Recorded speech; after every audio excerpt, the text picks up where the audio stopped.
In 2018, the U.S. criminal justice system was able to solve 28 cold rape and murder cases dating back all the way to 1974 with the help of deoxyribonucleic acid, or DNA testing, according to Fox News.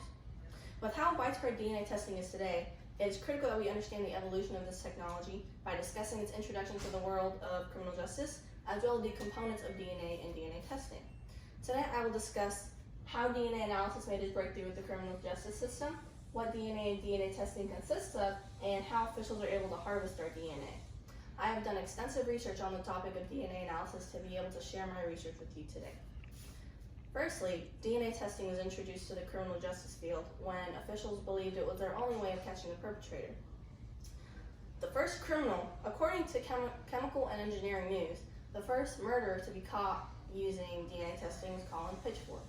In 1986, a 15-year-old girl named Dawn Ashworth was raped and murdered in Leicester, England. At the same time, there was a professor named Alec Jeffreys at the University of Leicester, and he had discovered patterns in a person's DNA that could be used to identify an individual a couple years before her murder. Police wanted to use this technology to solve the murder of Ashworth. So, in the city of Leicester, they gathered blood and saliva samples from 4,000 men around that whole area, and they got no matches. Until they found out there was one man in the area who had evaded the testing, Colin Pitchfork. They tested his DNA with the DNA found at the crime scene, and it matched. They later arrested Pitchfork, and he was arrested, tried, convicted, and sentenced to life in prison. So, before they could crack the case on any crime, they first had to crack the case on DNA testing. So what is DNA testing?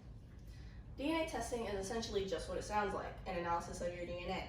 According to the U.S. National Library of Medicine, deoxyribonucleic acid, or DNA, is hereditary material found in all humans and organisms. Nuclear DNA, which is more abundant, is found in the nucleus, while mitochondrial DNA, which is found in the mitochondria of the cell, is less abundant. DNA acts as your genetic material. DNA testing is when a person's DNA is analyzed, usually in hopes of finding one that matches or one that is similar. These tests are majorly used in the criminal justice field to find genetic information that might have been left at the crime scene and match it, but it is also used by families using paternal DNA tests to uncover whether they are the biological parent of another individual. If DNA is stored in your cells, how do labs and genetic testing labs gather your DNA? According to the Bureau of Criminal Apprehension, there are 4 steps to DNA testing: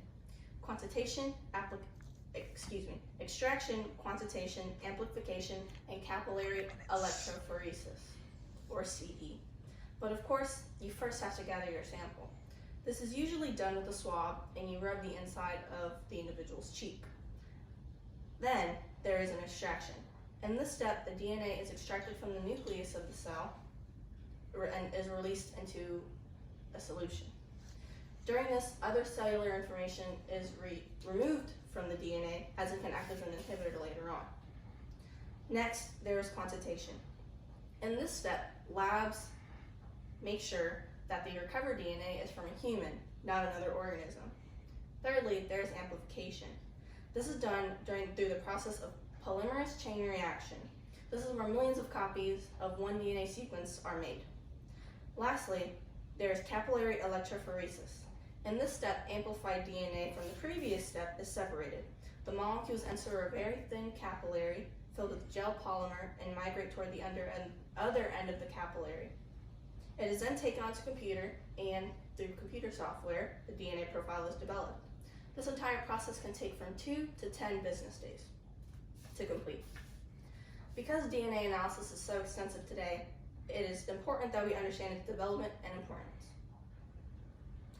I did this by discussing how DNA made its breakthrough with the criminal justice system, what DNA and DNA testing consists of, and how officials are able to harvest our DNA.